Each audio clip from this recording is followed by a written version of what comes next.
В эфире «Актуальное интервью», в студии Сергей Михедов. Здравствуйте. Ежегодно в республике фиксируют высокий удельный вес преступлений, совершаемых в состоянии алкогольного опьянения. В чем причины алкогольных преступлений и как их предотвратить? Об этом поговорим со старшим прокурором отдела по надзору за уголовно-процессуальной и оперативно-розыскной деятельностью правоохранительных органов прокуратуры Якутии, советником юстиции Антониной Ускеевой. Антонина Николаевна, здравствуйте. Добрый день. Каковы основные причины и условия совершения преступлений в состоянии алкогольного опьянения и как их предупредить? Совершение преступления в состоянии алкогольного опьянения – это, конечно, большая проблема для всех правоохранительных органов, и в том числе и органов прокуратуры, и поскольку затрагивает очень социально значимые аспекты жизни общества. Но само состояние опьянения, конечно, оно не является безусловной причиной совершения преступления, но негативное влияние алкоголя, мы прекрасно знаем, что на физиологию, психическое состояние человека очень пагубно и влияет на поведение, и мировоззрение, ощущения, суждения, и все это в совокупности приводит к тому, что человек может совершить преступление. И другой стороной негативного последствия влияния алкогольного опьянения является, что, к сожалению, многие жертвы преступлений тоже ввиду состояния опьянения становятся жертвами преступлений. И, к сожалению, именно в состоянии алкогольного опьянения совершаются насильственные преступления против личности. Это убийства, умышленные причинения тяжкого вреда здоровью, которые в том числе влекут смерть человека.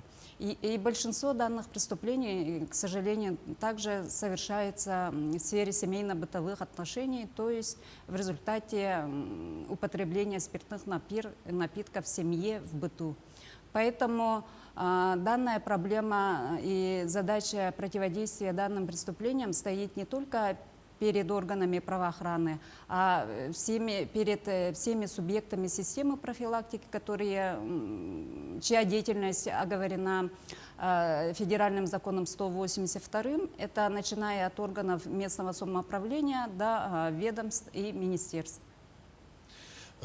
Как влияет наличие опьянения на назначение наказания за совершение преступления? В статье 23 Уголовного кодекса конкретно указано, что состояние опьянения не исключает ответственности.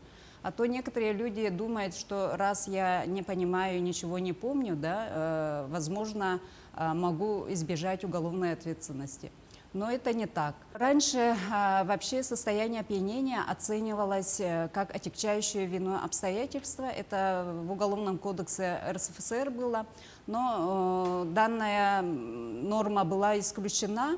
Но, однако, с 2015 года в Уголовный кодекс в статью 63 также внесены дополнения, согласно которой, хотя это обстоятельство не является отягчающим вину обстоятельством, судья при назначении наказания может учитывать его как отягчающее обстоятельство при назначении наказания, и с учетом всех личностей лица, совершившего преступление, и всех обстоятельств совершенного преступления, тяжести наступивших последствий, но это действительно более справедливо же, потому что человек или трезвый что-то натворил из-за каких-то мотивов или ситуаций, или же в состоянии опьянения. Поэтому оно, конечно, учитывается. В каком случае суды оценивают наличие алкогольного опьянения как отягчающее вину обстоятельств? Именно условий учитывания судьей этих обстоятельств нету, но, как жизнь показывает, бывают очень жестокие, циничные преступления, совершенные в состоянии алкогольного опьянения. И особенно, сами понимаете, когда человек в состоянии опьянения, меняется его вообще восприятие мира, суждения, такие низменные чувства побуждаются, возможно, поэтому очень много преступлений тоже сексуального характера совершается. И в таких случаях судьи сами по своему внутреннему убеждению, и по результатам оценки наступивших тяжких последствий они учитывают. А так конкретного условия такого в действующем законодательстве нету. Отличается ли подход судов при простом алкогольном опьянении и наличии заболевания алкоголизм или наркомания?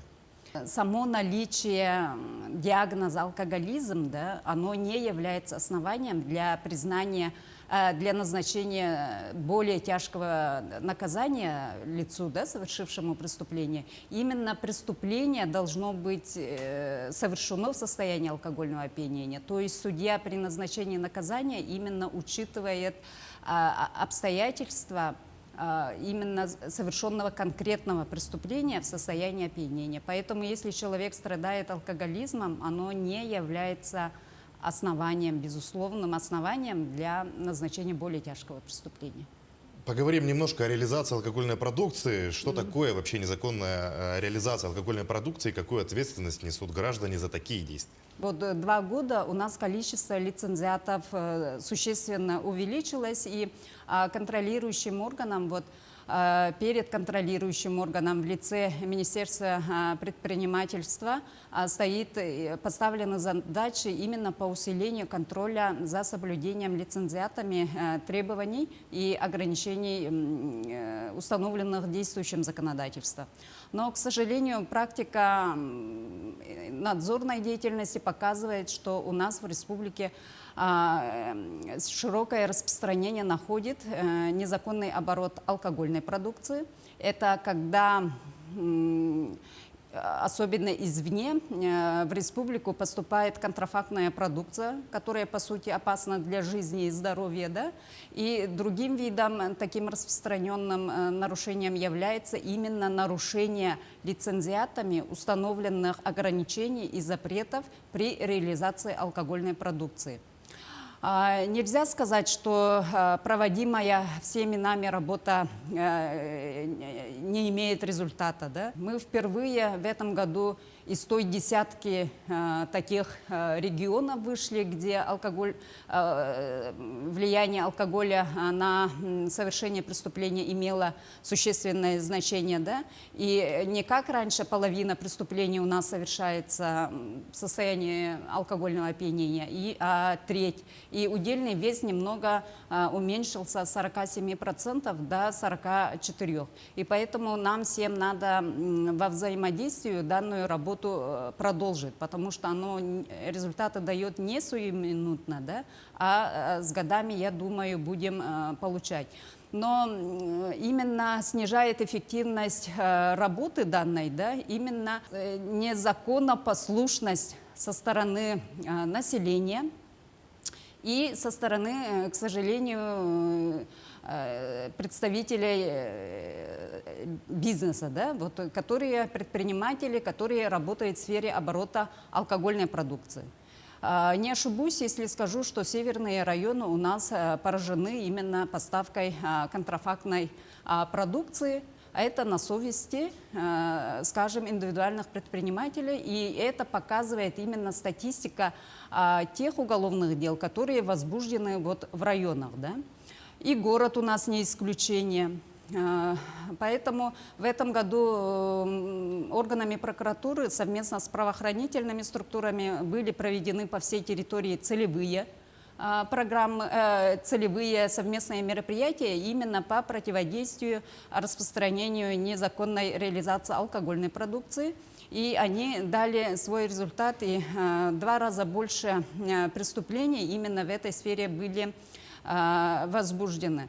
По данным Министерства здравоохранения, у нас ежегодно умирает от случайных алкогольных отравлений порядка 100 человек. Это в прошлом году было 93 человека, а по данным первого полугодия этого года 36 человек. Это огромные цифры для республики, я считаю. Да? Поэтому данную работу мы будем продолжать. И за незаконную реализацию алкогольной продукции Квалификация дается по статьям 171.1. Оно звучит как производство, приобретение, хранение, перевозка или сбыт товаров и продукции без маркировки и нанесение информации, предусмотренной законодательством. Вот именно изъятая контрафактная продукция зачастую бывает маркирована поддельными акцизными марками. Данным фактом также дается отдельная квалификация по статье 325.1. Эти нормы введены вот последние 3-4 года, так скажу, да, потому что оно по всей России это бич, контрафактная алкогольная продукция. И также мы вводим в практику именно проведение проверок в целях выявления признаков преступления, предусмотренных статьей 238. Это значит реализация, оказание услуг и реализация продукции, опасной для жизни и здоровья человека, также серьезная ответственность.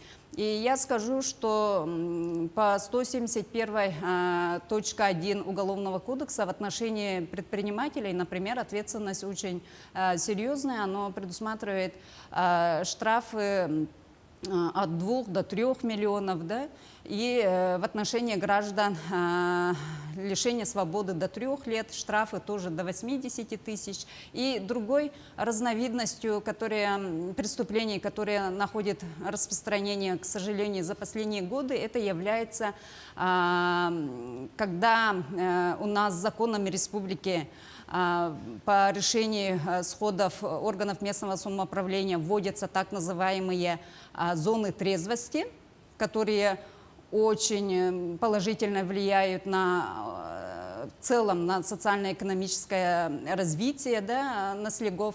К сожалению, другой стороной медали становится на таких территориях начинают реализовывать наши нерадивые граждане, физические лица, да, незаконно алкогольную продукцию.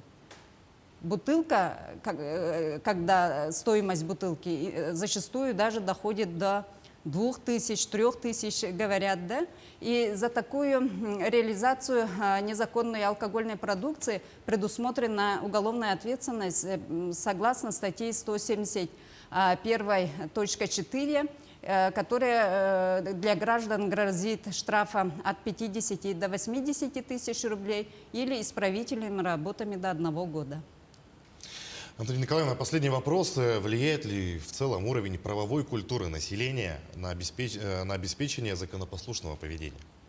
Безусловно, как я уже сказала, работа по противодействию алкогольной преступности и вообще незаконному распространению алкоголя, да, проводится комплексная работа, и одним из основных направлений является именно пропаганда здорового образа жизни, да, и правовой культуры.